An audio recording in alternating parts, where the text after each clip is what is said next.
mashinalarni endi hozir raskrochkaga boshqaga berish bo'lyapti. Lekin boyagi raskrochkalar boshqarmamda yo'q. Avtomashinalar uchun ham hozir rasmiy daromadga bo'lgan fuqarolar uchun 24% dan 25% badalni shakllantiradi, 5 yilga ajratamiz. Rasmiy daromadga ega bo'lgan fuqarolarga. Rasmiy daromadga ega bo'lmagan fuqarolarga 50% boshqaruv badalni shakllantiradi, 24% dan 5 yilga rasmiy dilerlik talonlaridan faqat yangi mashina sotib olish uchun ajratamiz. Agarda bu bo'yicha ham qandaydir konstruksiyalar, masalan, ko'butlar ichida raskrochka boshqa narsa berilmayapti.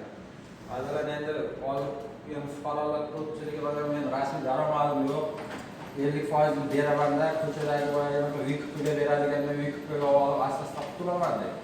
Lekin u baribir sal qimmatga tushadi unday fuqarolar. Agarda bankka keladigan bo'lsa, o'zini o'zi band qiladi va aytganimdek 412 ming so'm to'lovi bor. O'zi 412 ming so'm to'lovi bor, o'zini o'zi band qiladi. Salondan yangi mashina, avtomashina olish mumkin. Keyin kredit grafikni xohlagancha yo ko'rsatib tushadigan kamroq, to'g'risi fuqaroning mijoz sharoiti kelsa, to'rtta kamroqqa qarab ketadigan qilib, o'shanaqa mijoz xohishiga qarab qilib beramiz. Bu bo'yicha